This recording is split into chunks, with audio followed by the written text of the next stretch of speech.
Then വന്നിട്ട് time complexity എന്ന് പറയുന്നത് it is the amount of time required to run the program completely. Okay, ഒരു program complete ആയിട്ട് run ചെയ്യാൻ എടുക്കുന്ന ടൈമാണ് ടൈം കോംപ്ലക്സിറ്റി എന്ന് പറയുന്നത്. അപ്പോൾ ടൈം ഒരു ജസ്റ്റ് പെട്ടെന്ന് വന്നിട്ട് റൺ ചെയ്യാൻ പറ്റില്ലല്ലോ, അത് ഓൾറെഡി അത് കമ്പൈൽ ചെയ്യുകയൊക്കെ ചെയ്യണ്ടേ. അപ്പോൾ കമ്പൈൽ ചെയ്യാൻ എടുക്കുന്ന ടൈമും റൺ ചെയ്യാൻ എടുക്കുന്ന ടൈമിൻ്റെയും ടോട്ടലാണ് ഈ പറയുന്ന ടൈം കോംപ്ലക്സിറ്റി എന്ന് പറയുന്നത്. ഓക്കെ, അപ്പോൾ ഇത് നമുക്ക് കാൽക്കുലേറ്റ് ചെയ്യാൻ വേണ്ടി നമ്മൾ ഫ്രീക്വൻസി കൗണ്ട് അല്ലെങ്കിൽ സ്റ്റെപ്പ് കൗണ്ട് മെത്തേഡൊക്കെ യൂസ് ചെയ്യുന്നുണ്ട്.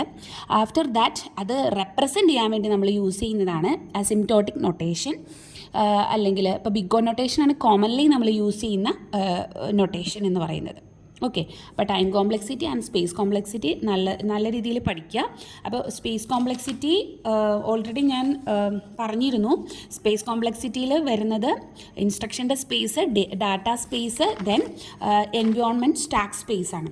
ഈ എൻവയോൺമെൻറ്റ് സ്റ്റാക്ക് സ്പേസിനകത്ത് റിട്ടേൺ അഡ്രസ്സും value of all lead variables and value of formal parameters ആണ് വരുന്നത്. അതായത് ഒരു വേരിയബിളിൻ്റെ ലൈഫ് ടൈം എന്ന് പറയുന്നത് ആ ഫംഗ്ഷൻ്റെ അകത്ത് മാത്രമായിരിക്കും. ഈ ഫംഗ്ഷനിൽ നിന്ന് ഇങ്ങോട്ടേക്ക് ജമ്പ് ചെയ്യുമ്പോൾ ഇതിൻ്റെ ലൈഫ് അവിടെ തീരുക. സോ ഇതിലെ ഡീറ്റെയിൽസ് സ്റ്റോർ ചെയ്ത് വെച്ചാൽ മാത്രമാണ് തിരിച്ചു വരുമ്പോൾ ആ വാല്യൂ നമുക്ക് എടുക്കാൻ പറ്റുള്ളൂ. ഓക്കെ.